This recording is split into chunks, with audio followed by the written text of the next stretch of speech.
All right, good morning, everybody. I'm just gonna wait a couple more moments for everyone else to join as well. And we'll get started in a moment.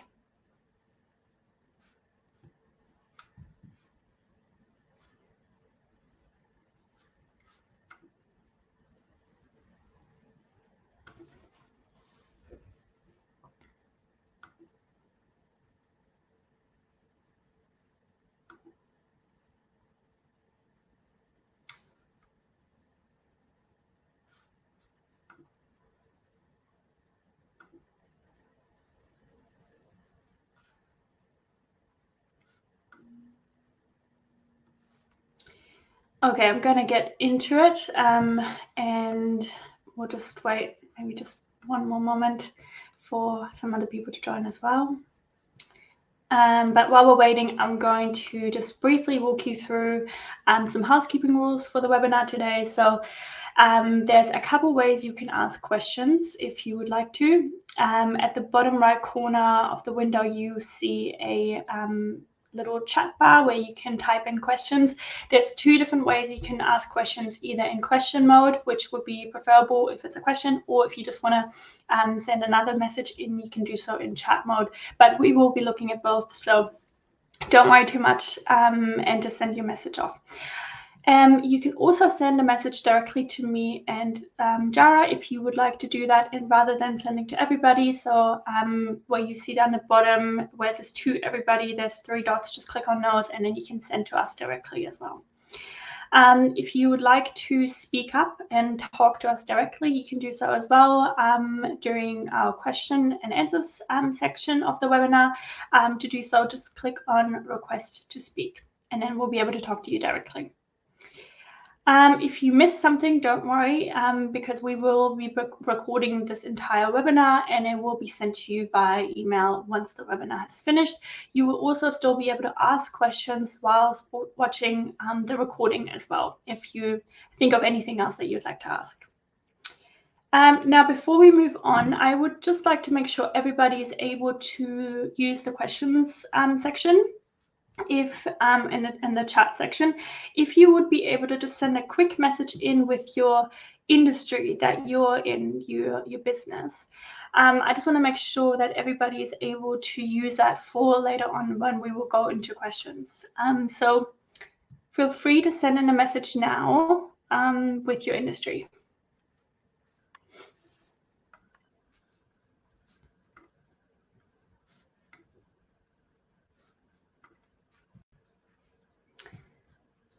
Okay, so yeah, send a message in just to make sure that everybody is able to use that. Oh, good. Welcome, Marie. You're in retail. And yeah, everybody just send a quick message in to make sure it's all working for everybody. Now, without further ado, let me introduce you to today's webinar speaker. Today's speaker for the webinar is Jara Borman, who is the head of strategy here at Sealed. Jara has more than 25 years of experience helping businesses engage and connect with their customers. His desire to see transformative change in New Zealand through digital strategy, e-commerce, and solution architecture drives his hallmark creative and visionary solutions at Sealed. And lastly, before we will jump into the webinar, we have a special offer for you for all of our wonderful webinar attendees here today, which is a free strategy session with one of our digital business strategists, which is an incredible offer. Now, this could be about really anything to do with your online business. It doesn't just have to be about analyzing metrics. This could be any other area as well. And this is just a really great opportunity for you to sit down with one of our digital business strategists and really get into the nitty-gritty and see if there's any areas where there is some room for improvement. So I will put that offer up now for you so you can secure your spot. It should pop up on your screen to book in for your free strategy session. Let me know if you have issues seeing that. I can also just send the link directly to you as well. But this is a wonderful opportunity and definitely not something to miss out on. So make sure you secure your spot. All right, and without further ado, I will hand over to Jara. Ata Maria, good morning, everybody. Thank you for that introduction, Hannah. Very nice. And yes, that offer could be quite valuable as we get through today's session. We're going to get into some fairly advanced approaches to metrics, and that's where maybe engaging a strategist could be really helpful. So today we want to talk about measurement and marketing and how important it is. So I've worked with hundreds, if not, I haven't really counted, could be in the thousands of businesses over the last 25 years. And one of the things that I see that's really common around businesses doing very well, and especially the digital space, is that they have an attention to they're putting their attention towards the measurement of their campaigns so that they can improve performance over time. So the ability to track is one of the most crucial components that you have for digital marketing. Everything can be measured, and around 2/3 of marketers prefer to make their decisions based on data rather than just gut instincts. That I do feel that gut instinct is quite valuable at times, but it should always be backed up with data. If we go back 2019, marketers were investing up to 16% of their budget just on the marketing analytics. And the reason for that is if you know how well your marketing is performing, you know where to spend your money more effectively. So that's a really good investment in your time and resources. One of the key things we want to take into this space is that if we measure everything, then we never really lose, right? So we will always either win and we'll know because we've seen the metrics, or we'll actually learn what worked and what didn't. So getting that growth mindset in place where you're either winning or you're learning and improving is really critical, and it's what underpins the approach to measuring marketing on digital channels. So we're going to start with some basics here. So these are two really incredible free tools that you have available to you online, and they are essentially the industry standard of how you track and measure things. Google Analytics and its companion tool, Google Tag Manager. And so I'll just talk you through what the differences between these are. Google Analytics is a real-time website traffic reporting system. It allows you to see how many people are on your site, what they're doing, and so on. It's a fantastic data source for websites, and it's been in place for a number of years now. It's absolutely free, and in my opinion, if you haven't got that on your website tracking how people are using your site, you really should be. So get that set up. It doesn't have, though, if we look at what Analytics doesn't have, it doesn't have tag or container management support. What that means is that it will rely on Google Tag Manager to actually track specific interactions on the site. So all Google Analytics does is stores, processes data, and allows you to run some really good reports. It doesn't actually need Google Tag Manager to function, but when you combine Google Analytics with Google Tag Manager, it gives you really great insight into what's happening on your site. So what Tag Manager does really well is that, well, it doesn't provide the reports itself. It only sends data back to analytics, but it can be deployed on websites and set against specific interactions. Let me give you an example here to make this kind of come to life. Is if you have a website and it has a mobile number or a phone number in the header of that website, when someone is on a mobile phone and they click on that button, click on that phone number, and it launches through to the dialer and they give you a call, you can measure that interaction with Google Tag Manager. And so that's a really valuable interaction for most businesses, generating phone calls on mobile. And so the way to measure that interaction with that page element is to use Google Tag Manager. So all it does is track those items and give you a really good tools to be able to do that. And then it supports analytics by sending the data through there.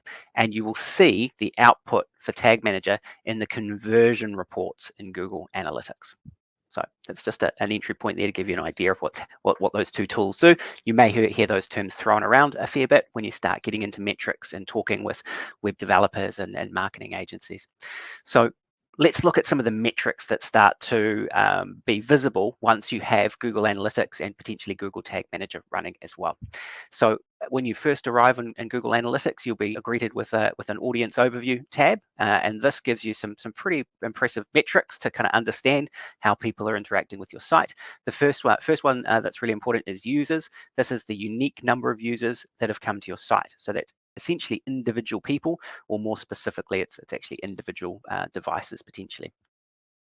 Sessions is the number of visits to your site. So if users are coming back multiple times, they'll register as once as a user, but each time they arrive on your site, that's registered as a session. Your bounce rate is determined by the number of the rate at which people arrive on a page on your site and then leave without doing anything else. Okay, sometimes depending on the page, a bounce rate that's quite high is not a problem, especially if it's a page that is on desktop and someone's seen a phone number or done what they need to do on that page. But in general, you want your bounce rate to be as low as possible because it indicates that people are seeing what they want to see on a page and then exploring further onto the site. That further exploration of the site is covered by this last metric, which is session duration. This is the average time people are spending on your site. Often the higher the better. It means that people are engaged, they're absorbing content, they're learning about your business and potentially taking action as well. And we'll look at how you measure those actions in just a moment. So that moment is now.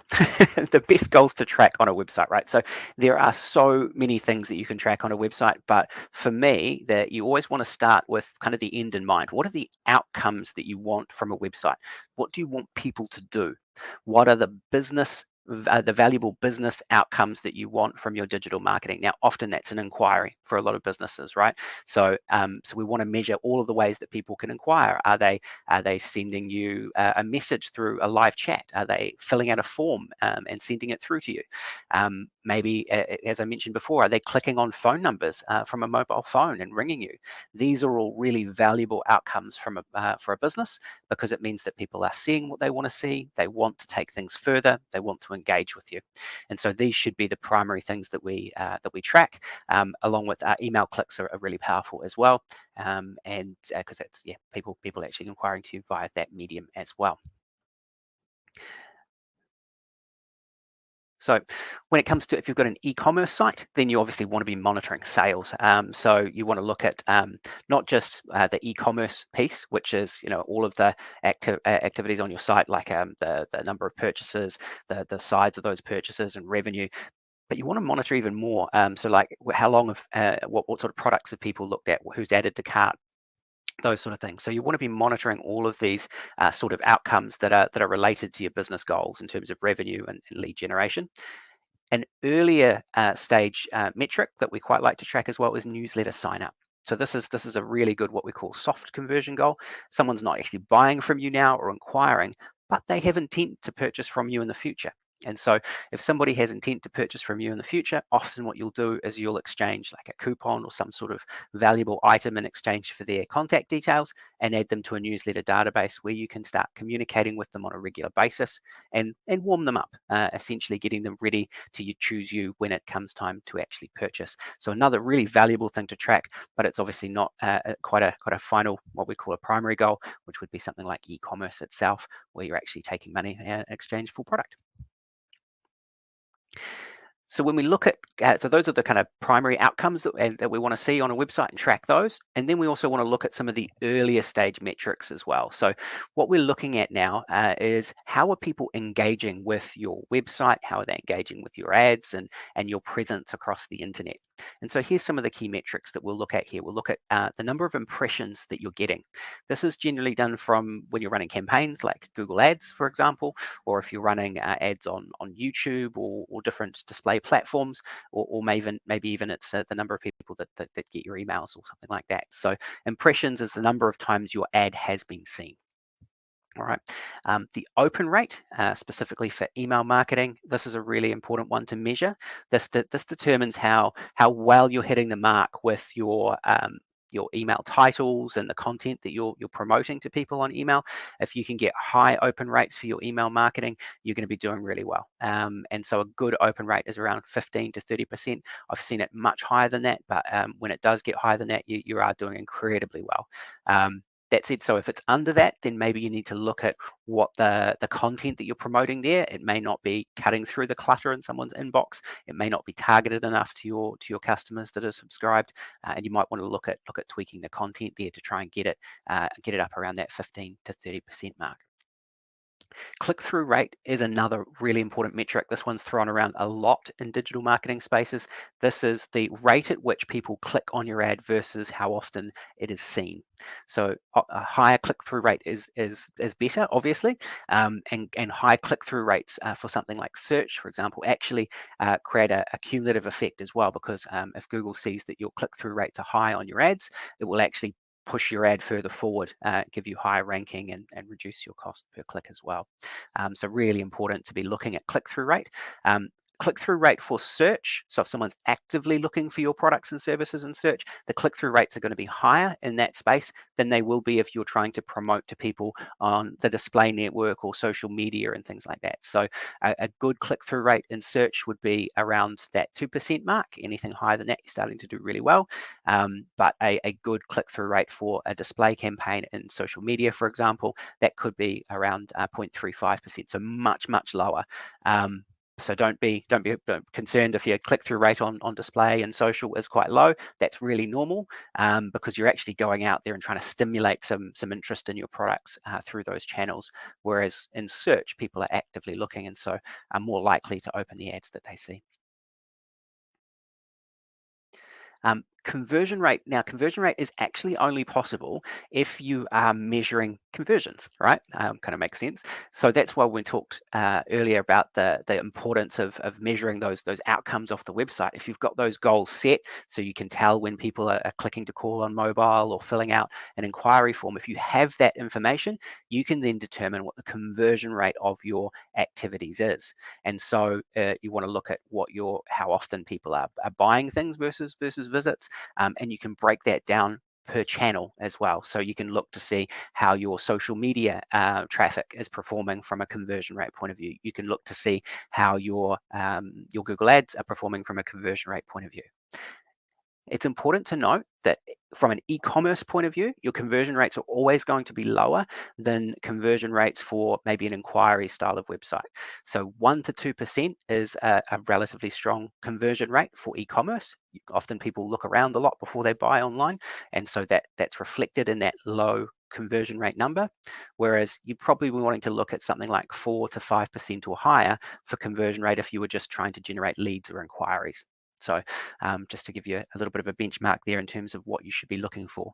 But this underpins why it's so important to measure conversions, because this starts to talk now in terms of metrics about the quality of the traffic that you're generating. You can generate lots of traffic, but if the conversion rate's really low, then you're probably wasting your money, because it means that you're generating lots of traffic that's not doing anything productive for your business. So getting into understanding conversions and conversion rate is incredibly powerful for your business, because then you can work out the quality of the traffic that you're generating. This is where we start to get into some of the kind of more intermediate and advanced types of metrics, as really looking at the quality of the work that you're doing, as opposed to just the sheer volume, right? So once you have conversion rates, you can look at, especially for paid traffic, you can look at a figure called cost per acquisition. Now, this is quite valuable when you're looking at return on investment. A cost per acquisition is the ability to work out how much it costs you to achieve an outcome. So how much does it cost to generate a lead? Or how much does it cost to generate an e-commerce sale? So cost per acquisition is a metric that allows you to do that. Then if we get into some advanced metrics, this is where things, and for me, it starts to get quite exciting, being a bit of a digital marketing geek myself. I think this is incredible stuff, but it gives you, if you start to get into this space and really understand it, it gives you incredible insight into how your business is performing.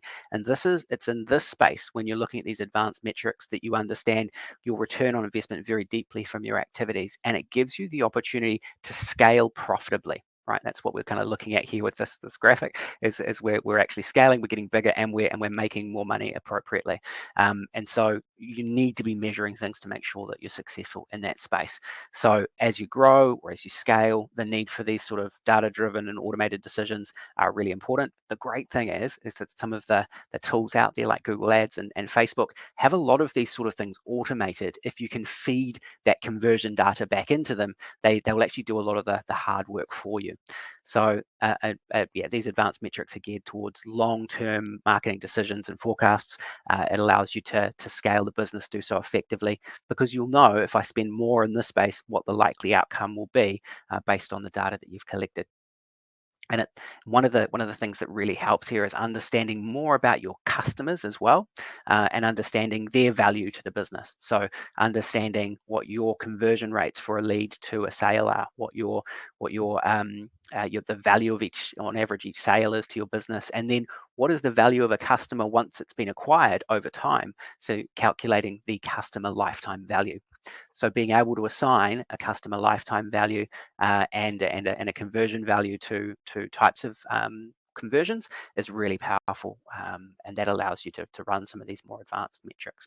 And then we can look at things like attribution and conversion predictions and things like that.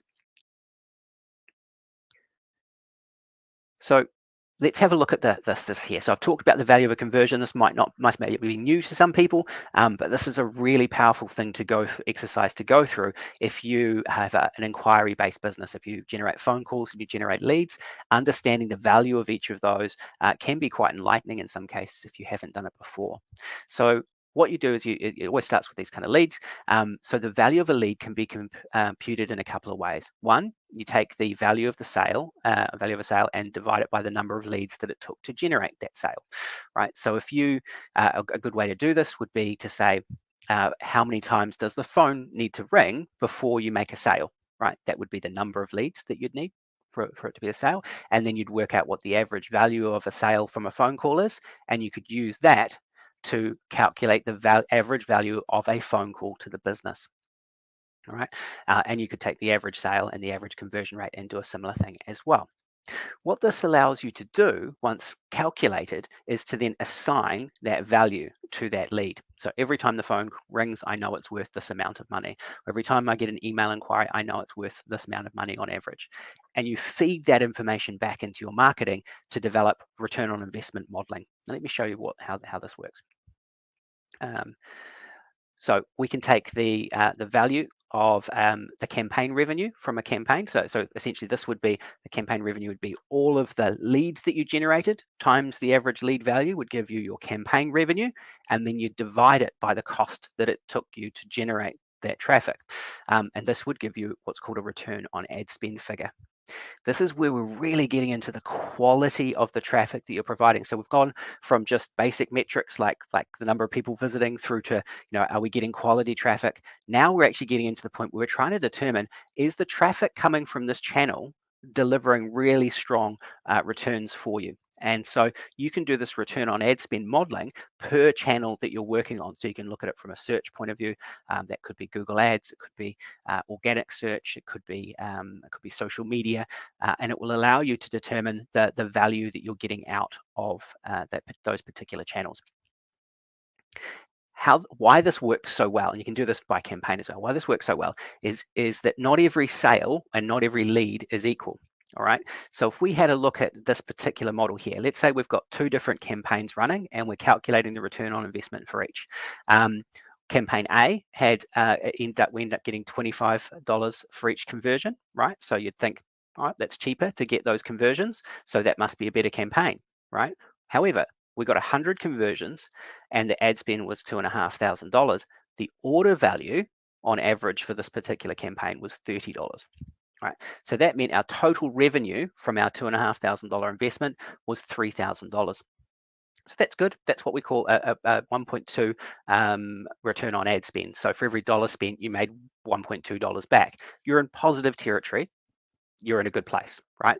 However, if we look at campaign B here, where we got $50, it cost $50 to get each conversion. So if we were just looking at our intermediate metrics, we'd go, this campaign's doing better because it costs less per conversion. This campaign's doing worse because it costs more per conversion. But if we start to look at what the value of each of the orders were, or the lead value was, then we could see here in this particular case, those 50 conversions actually resulted in $200 order values on average. And so we made $10,000 off this campaign. Even though the number of conversions were less, the revenue was much higher. And so our return on ad spend was 4 times what we'd spent. So for every dollar we spent, we got $4 back. So the output of all of this work through metrics gives us a very simple way to evaluate campaigns and channels. It brings everything back to a return on ad spend, and we know for every dollar we spent on this channel, this campaign, what did we make back? And that gives you a benchmark for actually measurement across each of the different activities that you have, and allows you to make really strong decisions that benefit your business. Once you've got to that point, there is another layer, right? And that is that the people's path to purchase is not linear, right? What I mean by that is a customer getting in touch with you or buying from your e-commerce store. They don't just see an ad, click on it, go to your website and buy. Often what will happen is that they will actually interact with your different campaigns across a number of different things. Like in this particular example, lots of people are coming in through organic search. They may have gone directly to the website. They may have actually seen an email that you'd sent out to them, seen you on social. And the idea here is that people will interact with lots of different components that you have out there before making a purchasing decision. So it's important to start looking at what that entire process looks like, rather than just what was the last action someone took before they purchased from you. What this allows us to, there's some reports in Google Analytics that allow you to do this. This is the multi-channel conversion report, and it will show you what early stage activities assisted an actual conversion. So it may be that Google Ads gets you lots and lots of sales, right? But that may be just the last click that people have. They may be actually starting out seeing you on social media and then signing up for a newsletter and seeing lots of emails before they then search, click on an ad and buy from you. And it's important to understand that entire pathway. So how do we deal with that dynamic when it comes to metrics? Well, what we look at here is we look at attribution. Right, this is where we're starting to get quite advanced, and this is maybe something you do need a strategist to help you with, but it's good to understand what these things are so that you can leverage them for your business. The traditional model, once you've got that return on ad spend calculated and cost per acquisition, and you're doing all of those sort of things, is to weight everything to what's called last click attribution. So whatever resulted in a traffic session on your website and generated a lead, it gets all of the benefit, right? It gets all of the credit for that sale or conversion. Now this helps in somewhat, but what you'll find is that there'll be a lot of channels that get a lot of credit as part of the actual final conversion process, and a lot of channels that actually play a really important role not getting any credit for the work that they do as part of that multi-stage conversion process. So last click attribution is your traditional model, very straightforward, gives you insight into what's driving conversions, but it does not give you a full picture of a user's path to purchase.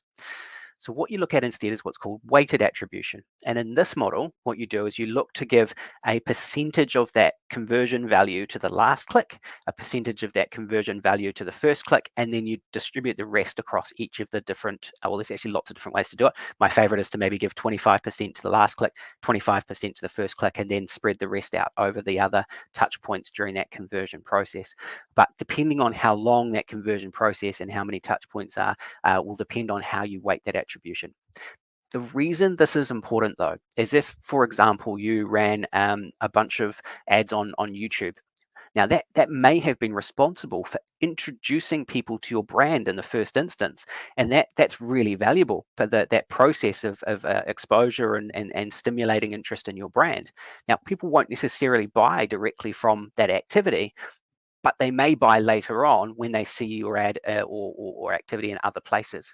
So it's important that you give some credit to that first touch, that first interaction, and make sure you essentially reward it appropriately, so that when you're making marketing decisions, you're not cutting out some of those really important early stage interactions. And that's what weighted attribution does, is it spreads out the conversion value across some of those other activities and gives you a much better model for measuring the performance of each of the individual campaign components you might be running.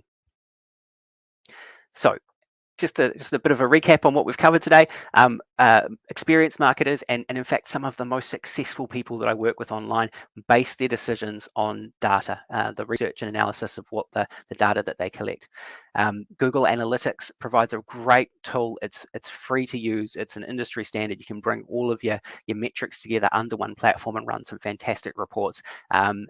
Even if you don't use the data in there on a regular basis, I recommend getting it set up and collecting that information, so that in the future, when you do want to make decisions, you have that available to you as a tool.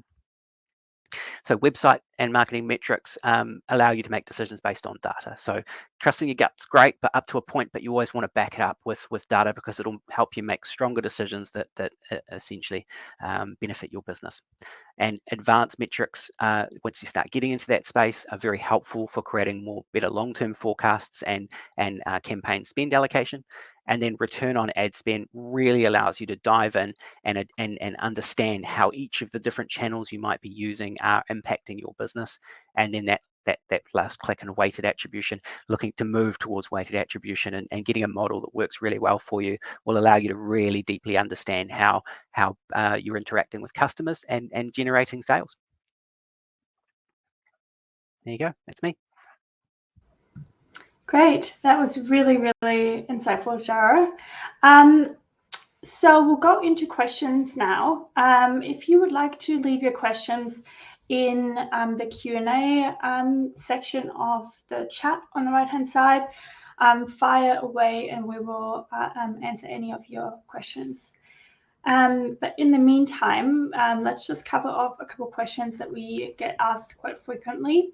So for somebody who's just starting out with analytics, where should they be focusing their attention?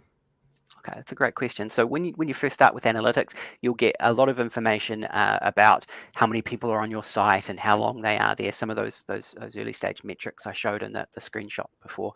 But if you can get conversions measured, then the best tab for you to be looking at is in acquisitions, and in the acquisition overview. What that's going to let you see is where is the traffic coming from. And then what are they doing once they get onto the site? And so that gives you at least an initial view of what's driving the most conversions, what's getting you the right outputs from your site. So the acquisitions tab is what allows you to start looking at conversions and understanding where the value is for you as a business from your activity. So that's my go-to, and I think that's where most people should kind of focus their attention on if they're just getting started in that space. Cool. And I guess how would one decide which conversions they should be measuring? Which conversions to measure. Okay, so it's about how does your business operate, right? What is the most valuable thing for you as a business? How do you best interact with your customers? And even in this day and age, I talk to most people that are kind of service-based businesses or generate leads, and phone calls are still incredibly valuable. If you can get somebody on a call, be talking to them about their needs, you have an opportunity to sell to them and talk to them. And so don't. Just because we're moving into that online space doesn't mean that phone call, which is quite traditional, is not maybe the best for you. So what you really want to be thinking about is what is the best business outcome? Who is my most valuable customer, and how do I want to communicate with them?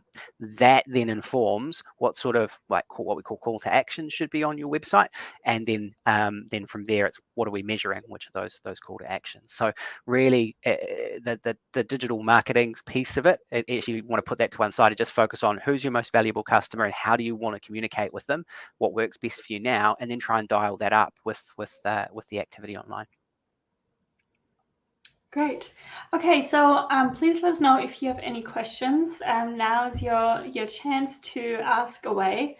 Again, you can do so in the Q&A section on the right-hand side, or also in the chat section as well, if you would like to send a message in there. And also you can send a message only directly to us as well, if you would like to. Also, just again, briefly in regards to our free offer for you today. So if you haven't already clicked on Secure My Spot, be sure to do so now to receive a free strategy session with one of our business strategists. Okay, we have a question here. We are looking at using Google and Facebook ads to send customers to our Amazon site. Okay. Yeah. Okay. Not sure exactly what the question is there, but so I mean I can talk about that in general. So I've actually helped people run a number of campaigns from those other mediums through into Amazon, and it can be a bit challenging actually. So if you're looking to invest to generate if you're looking to generate traffic and activity on your Amazon site, then actually leveraging some of the tools within Amazon itself is actually quite powerful. So Amazon brings in lots of consumers, so you've actually got an audience there within the platform. So it's about how are you connecting with them there. So one of the first places to look at is trying to maximize your return out of that activity. So optimizing for Amazon search and running some promoted ads within Amazon to get people through to your listings as a really, and to your store is a really good way to go. I would consider that to be kind of the low hanging fruit, right? If people are already on Amazon and looking for your products, trying to start there. And then from there, like generating a lot of content driven activities to stimulate interest in your products. So using Facebook ads and landing pages to generate interest and maybe collect email addresses that you can then send offers to generate traffic to your Amazon store is a good way to go too. That way you're actually building up a database of people that you can communicate with on a regular basis and promote your store regularly without having to pay every time you necessarily do that. Those are a couple of strategies I'd look to if I was going to be helping you with promoting your Amazon site.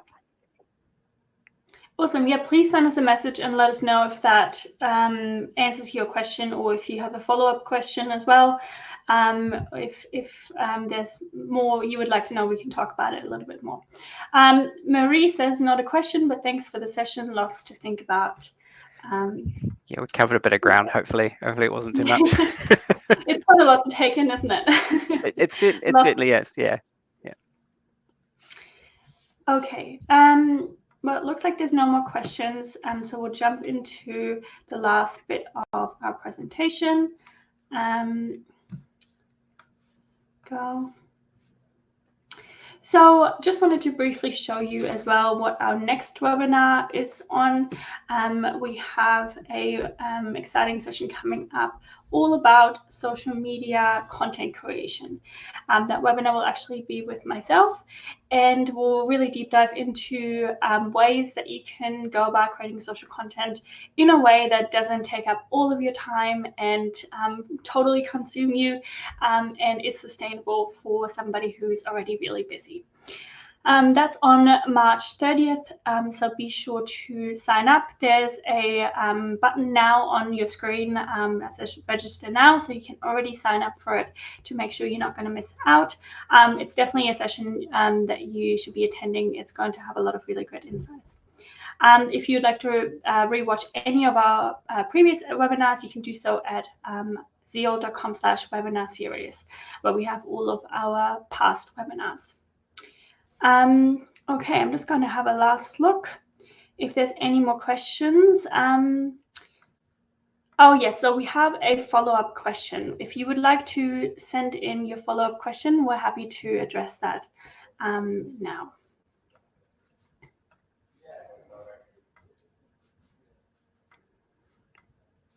So follow-up question from Heck. He just said he has a follow-up question. So if you would like to send it in now, we're happy to answer it.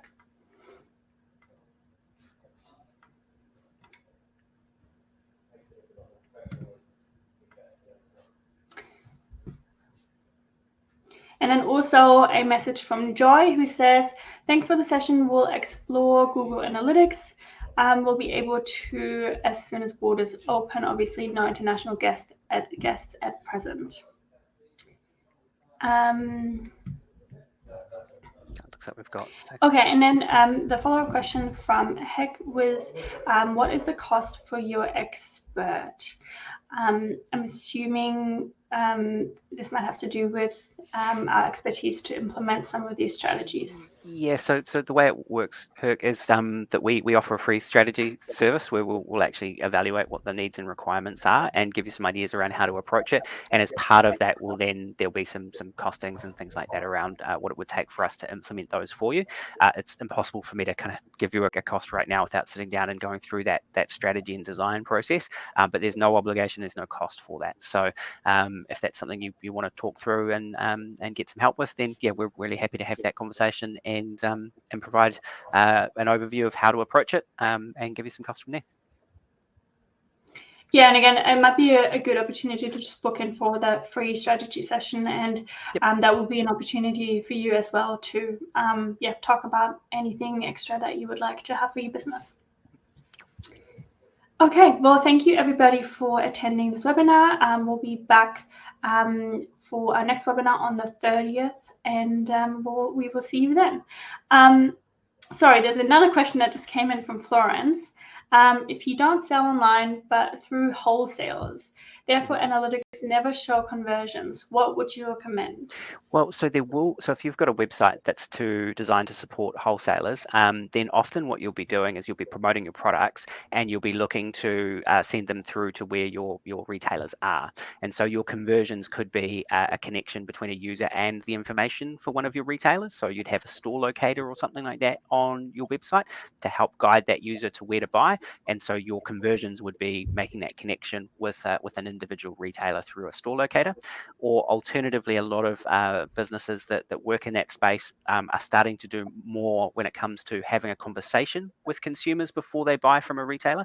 And so actually generating a database, and that would be a conversion that you'd want to look at, so that you can collect the email addresses of potential customers, nurture their interest, and when they're ready to buy, you then send them to that retailer. So there would be a couple of conversions I'd consider setting up and measuring on your website if you sold through wholesalers. Great. Okay, last call for questions. If you have any last questions, please send them in now. Otherwise, we will wrap up this session. Just doing a last check, but it doesn't look like there's any more questions coming through. So again, thank you for everyone for attending, and we will see you at our